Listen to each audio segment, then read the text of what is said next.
በኢትዮጵያ መስማት የተሳናቸው ዜጎች መኪና ማሽከርከር እንዲችሉ ከ5 ዓመታት በፊት የወጣውን መመሪያ በአጭር ጊዜ ውስጥ ለማስተግበር የሚያስችል እንቅስቃሴ መጀመሩን የኢትዮጵያ መስማት የተሳናቸው ብሔራዊ ማህበር አስታውቋል። የአሽከርካሪነት ፈቃዱ በቅርቡ በአዲስ አበባ ተግባራዊ እንዲደረግ እየሰራ መሆኑን የጠቆመው ማህበሩ ለዚህ ያግዛል ያለውን የግንዛቤ መፍጠሪያ መድረክ ትላንት ከትራፊክ ፖሊሶች ጋር አካሂዶ ነበረ። በዚሁ መድረክ ላይ በአሁኑ ወቅት የአሽከርካሪነት ብቃት ማረጋገጫ ፈቃዱን ለመውሰድ ከ2000 በላይ መስማት የተሳናቸው ሰዎች ተመዝግበው በመጠባበቅ ላይ ናቸው ብሏል። የዚህ ዜና ዝርዝር የዳግማዊት ደረጀ ነው። ወደዛ ነው የምናልፈው። መስማት የተሳናቸው ሰዎች በአይን የሚታይ በእጅ በፊትና በሰውነት እንቅስቃሴ የሚገለጽ ምስላዊ የምልክት ቋንቋን ለመግባባት ይጠቀማሉ። በኢትዮጵያ 3.5 ሚሊዮን ያህል ብዛት አላቸው የሚባሉት እነዚህ የህብረተሰብ ክፍሎች ታዲያ በተለያዩ ጊዜያት ለመንግስት ከሚያነሷቸው ጥያቄዎች መካከል የማሽከርከር ፈቃድ ማግኘት እንደሚገኝበት የኢትዮጵያ መስማት የተሳናቸው ብሔራዊ ማህበር ይገልጻል። ይህን በሌሎች የዓለማችን ሀገራት የሚተገበር አሰራር ወደ ኢትዮጵያ ለማምጣት እየሰራ መሆኑን የሚናገረው ማህበሩ በትናንትናው ዕለት ይህንኑ ጉዳይ አስመልክቶ ለትራፊክ ፖሊሶች የግንዛቤ ማስጨበጫ መድረክ አሰናድቶ ነበር። በዚሁ መድረክ አግኝተን ያነጋገርናቸው የኢትዮጵያ ሴንተር ፎር ዲስኤቢሊቲ ዴቨሎፕመንት ዋና ስራ አስኪያጅ ጌታሁን ስምዖን ማሽከርከር በዋነኝነት ከማየት ጋር የተያያዘ መሆኑን ጠቅሰው ጥቂት ለመግባባት የሚያስችሏቸው ሁኔታዎች ከተመቻቹላቸው መስማት ለተሳናቸው ዜጎች ማሽከርከር ከባድ አለመሆኑን ነው የነገሩን። ማሽከርከር እንደሚታወቀው ማየት ላይ መሰረት ያደረገ ነው። ግን ከመስማት ጋር በተለይ ድምጽ አስመልክቶ እንግዲህ ያንን ክፍተት ለመሙላት የተለያዩ ኤሌክትሮኒክ ዲቫይሶች አሉ እና ወደፊት በሀገር ደረጃ እነኚህን ዲቫይሶች የማስገባት ለምሳሌ ድምጽን ወደ ሌሎች የምልክት ለምሳሌ መብራት ሊሆን ይችላል ወደዚህ መቀየር የሚችል ዲቫይስ ከመኪናዎች ጋር እንዲገጠም ማድረግ ድምጽን ወደ ምልክት የሚቀይሩ ቴክኖሎጂዎችን የመጠቀም ሁኔታ ሊያስፈልግ ይችላል። ይሄ እንግዲህ በርካታ ሀገራት በብዙ ሀገራት የመንጃ ፍቃድ ለአይነ ስውራን ለነዋን መስማት ለተሳናቸው ይሰጣል። ግን አብሮ እንደዚህ ሰፖርት የሚያደርጉ ኤሌክትሮኒክ ዲቫይሶችን መጠቀም ሊያስፈልግ ይችላል።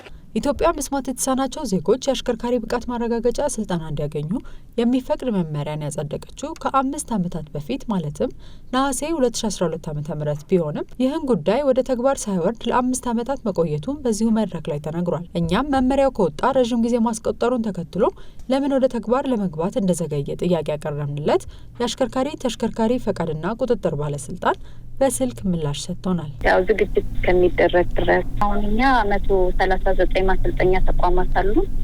በ2013 ላይ ለሁሉም በትነን ነበር።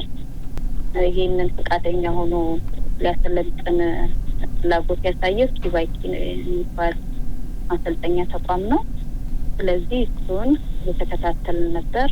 አሁን ደግሞ መጨረሱን ስላሳወቀን ለዛ ነው። መስማት የተሳናቸው መኪና በሚያሽከረክሩበት ወቅት አደጋን ለመከላከል ሲባል ከተሽከርካሪያቸው በስተኋላ መስማት የተሳናቸው ግለሰቦች መሆናቸውን የሚያስገነዝብ ምልክት የማድረግ አሰራር መኖሩን የአሽከርካሪ ተሽከርካሪ ፈቃድና ቁጥጥር ባለስልጣን ዳይሬክተሯ አክለው ገልጸውልናል። ይደረጋል። ለምሳሌ ከኋላ ያለ ክላስ ያደርግ እንደማይሰማ እንዲያውቅ እሱን ነው አሁን የታሰበው። ይህ እንዳለ ሆኖ በአሁኑ ወቅት መስማት ለተሳናቸው ዜጎች የአሽከርካሪ ብቃት ማረጋገጫ ስልጠናውን ለመስጠት ፈቃደኛ ሆኖ የተገኘው አንድ የአሽከርካሪ ማሰልጠኛ ተቋም ብቻ ቢሆንም ትምህርቱን ለመማር ግን ከ2000 በላይ መስማት የተሳናቸው ዜጎች መመዝገባቸውን ነው በግንዛቤ ማስጨበጫ መድረኩ ላይ ሰማ ነው። አንድ ተቋም ብቻ ነው የተመረጠው። ይሄ ተቋም ደግሞ በአንድ ጊዜ 20 ሰው አስተናግዳለሁ ብሏል። ብዙ ሰዎች ደግሞ ፍላጎት አላቸው። ወደ 2000 ሰዎች በአዲስ አበባ ደረጃ ተመዝግበዋል። ይህን ፍላጎት ያላቸው እንዴት ማድረስ ይቻላል? ከዛ በኋላ ደግሞ እንዴት ነው አደጋ መቀነስ ላይ ደግሞ እንዴት አብሮ መስራት ይቻላል የሚለውም እሱም ምክንያቱም አሁን መስማት የተሳነው ክህሎት ቢኖረውም ነዳው ግን ከሌሎች ማህበረሰቦች ጋር አብሮ ነው እና ሌላው ማህበረሰብ ላይ ግንዛቤ ካልተገኘ አሁንም እንግዲህ አደጋ ለመቀነስ እየሰራን እንደገና ደግሞ አደጋ የሚያመጣ ነገርም ሊያጋጥም ስለሚችል እሱም አንድ እንደ ስጋት የሚቀመጥ ነገር ነው። የሌሎች ማህበረሰቦች ያለው ግንዛቤ ማለት ነው። ብዙ ሰው በቃ በክላክስ ይኸው እንደምትሰሚው ነው። በቃ ክላክስ በማድረግ ነው አብዛኛው ሰው የሚያምነው ማለት ነው። ግን በመኪና ማሽከርከር እንግዲህ ሁልጊዜ እኛ ትኩረታችን የሚሆነው ከፊት ለፊት ያለው ነው። ስለዚህ ከኋላ ያለው በሌሎች መንገዶች ምልክት ሊሰጠን ይገባል እንጂ ክላክስ ማድረግ አንዳንድ ጊዜ ክላክስ ተደርጎልሽ ዞር ስትይ ምናልባት ከወዲያኛው ጎን ሊሆን ይችላል። ይሄ ደግሞ ለመስማት የተሳነው የበለጠ በጣም አስቸጋሪ ያደርገዋል። እንደው በሌሎች የአጋዥ መሳሪያዎች እንኳን የሚሰማውን ቢሆን ማለት ነው። ስለዚህ ይሄም አንዱ ተግዳሮት ሊሆን ይችላል ብለን የምንገምተው ነው። የአሽከርካሪ ስልጠናውን ለመስጠት ፍላጎት ያሳየው ማሰልጠኛ ተቋም በበኩሉ የማስተማሪያ መጽሐፍትን ከማዘጋጀት ጀምሮ በርካታ ቅድመ ዝግጅት ማድረጉን ያሳወቀው መመሪያ ተከትለን ለአስተማሪዎቻችን የምልክት ቋንቋ ስልጠና እንዲያገኙ አድርገናል። ከዛ በተጨማሪ ደግሞ መስማት የተሳናቸው ይህንን የመንጃ ፍቃድ ሙያ ስልጠና ሲጀምሩ እንደ ሀገር የመጀመሪያ ስለሆነ የማስተማሪያ መጽሐፍቶች አልነበሯቸውም። ስለዚህ እያንዳንዱ መጽሐፍት በምልክት ቋንቋ መቀየር ነበረባቸው። ያንን ከአዲስ አበባ ዩኒቨርሲቲ ባለሙያዎች ጋር በመሆን የመዝገበ ቃላት ዝግጅት አድርገናል።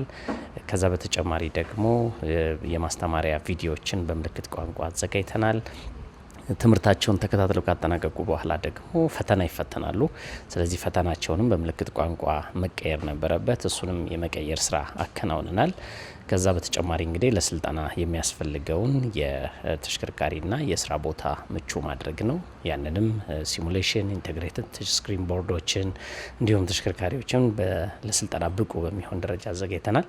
በዚህ ጉዳይ ላይ ያሉ የተለያዩ ሀገራት ተሞክሮች እንደሚጠቁሙት መስማት የተሳናቸው ዜጎች መኪናን እንዲያሽከረክሩ የፈቀዱ ሀገራት ትምህርቱን በአግባብ ለመረዳት የሚያስችሉ ዘመናዊ ቴክኖሎጂዎች ጥቅም ላይ እንዲውሉ እንዲሁም መንጃ ፍቃድ ፈላጊዎች በአስተርጓሚ መታገዛቸውን እንደ አንድ መስፈርት ያስቀምጣሉ። ከዚህ ባለፈም መስማት በተሳናቸው ላይ ብቻ ትኩረት የሚያደርጉ የመንጃ ፍቃድ ትምህርት ቤቶችና አንዳንድ ጊዜም ለእነሱ ምቹ በሆነ መልኩ በተሽከርካሪ ላይ አጋዥ የሚሆኑ ለውጦችን ወይንም ሞዲፊኬሽኖችን ማድረግ ልምዶች እንዳሉም ይታወቃል። በነገራችን ላይ በአፍሪካም ቢሆን እንደ ደቡብ አፍሪካና ናሚቢያ ያሉ ሀገራት መስማት የተሳናቸው ዜጎቻቸው መኪና እንዲያሽከረክሩ የሚፈቅዱ ሲሆን የሚሰጣቸው የአሽከርካሪነት ፈቃድም መስማት ከሚችሉት የህብረተሰብ ክፍል ጋር ተመሳሳይ መሆኑ ነው የሚነገረው።